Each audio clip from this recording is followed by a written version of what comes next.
So as always, I was saying, it's a great day to take a look at what we've done and update the video. It's been a couple of weeks, about 3 weeks since I touched this. We got this done the last weekend that I posted the videos, and as you can see, there are 7 panels, or 7 solar panels per group. I have two sets of 8x4 groups in there, or frames, and they're tied in series, 2 panels per. So these 2 panels, and then the other 2 panels are in series, and then the other 2 panels are in series. So this set gives me 24 volts, another 24 volts, another 24 volts, and then the last 2 of each panel, or the last 2 of each are tied in series, giving 24. And then there's 24 more, 24 more, and 24 more. All of those are going parallel to the combiner boxes that are kind of just homemade here, and they're working out pretty good. They're all tied into this and going out through PVC pipe that I had. I don't know, about 100 feet of that stuff laying around 3/4 inch, so might as well use it, right? And that's what I used to go into the shed. So now I have this solar here. I have the solar over there that's 1.6 kilowatts. This is about 210 watts. I got another set of 14 to go over here, so that's going to be another 420 watts. A total of 2 kilowatts of solar.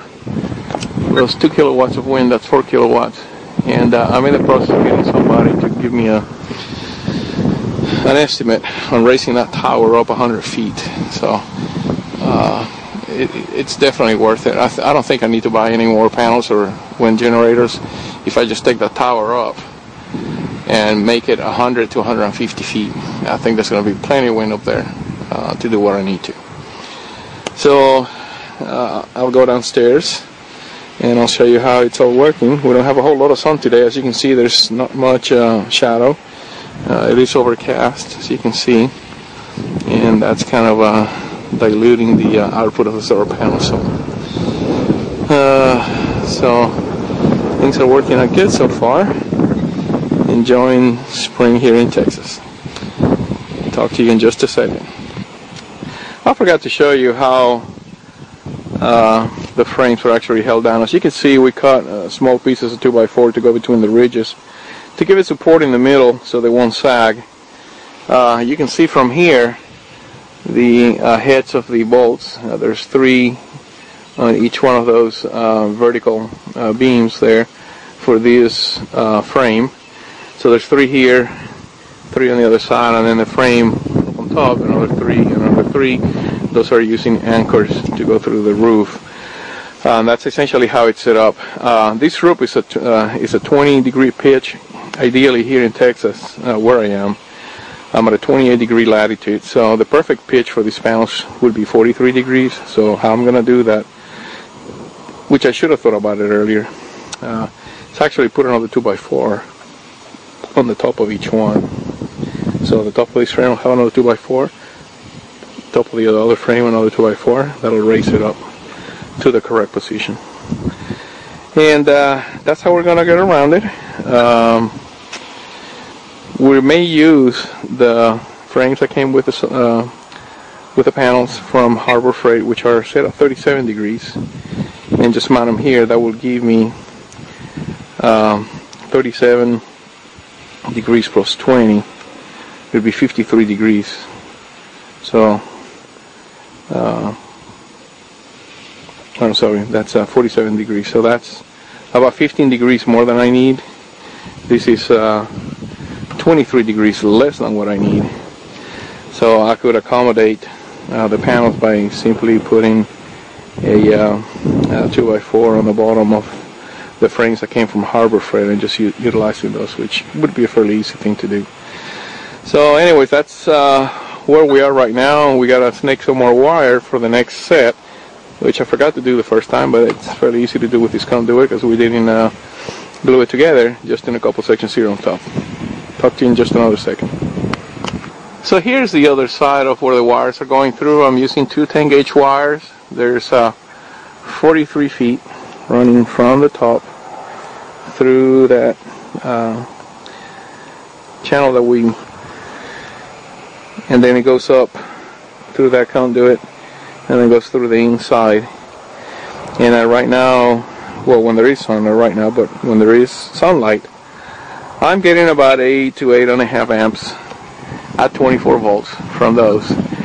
And I might rewire that to 12 because I found a really good deal on a triplet APS 2012 inverter that has a built-in 100 amp battery charger and an automatic 30 amp transfer switch, but it's 12 volts. So because that guy is 12 volts and the other inverter over there is 12 volts as well, the guy right there, then when I make the battery bank, obviously I need half the batteries if I go 12 volts when I do 24.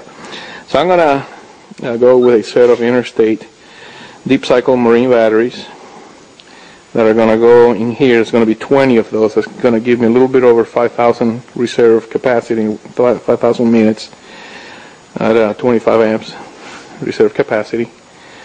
And I'm going to then obviously just use the bridge rectifiers and not these chargers or these charge controllers, but the rest of it will stay. It will just be rectifiers in place here, and then the wires going down for the batteries as far as the turbines go. And then obviously I'll have to upgrade the breakers. But that's essentially it.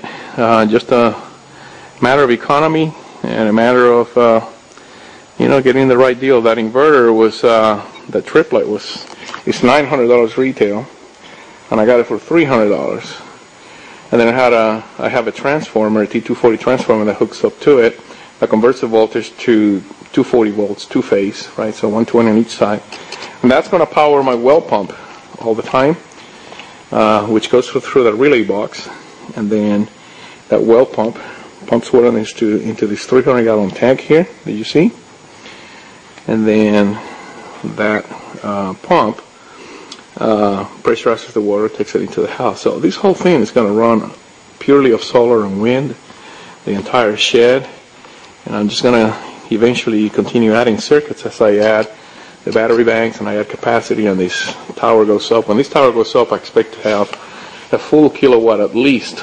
all the time. So that's going to be great. It's windy up there. I'm just not high enough, and I figure if I'm going to spend the money, let's spend the money doing it right, getting that tower up and getting the right height so I can get the performance that I need. So right now it's looking messy. It's going to get a lot better next probably 3 weeks or so. I'm going to take a week's vacation, or not a week's vacation, but the next few days on this weekend to kind of unwind from the funeral and so on, and just take a little time and enjoy and thank the Lord Jesus Christ for all His blessings and everything He's done for me and continues to do for my family, even though I don't deserve it and we don't deserve it.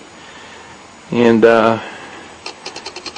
hopefully I'll have the time to enjoy His glory, continue to enjoy it on the beach somewhere, and just have a good time and come back and press on and hopefully continue doing things in His glory.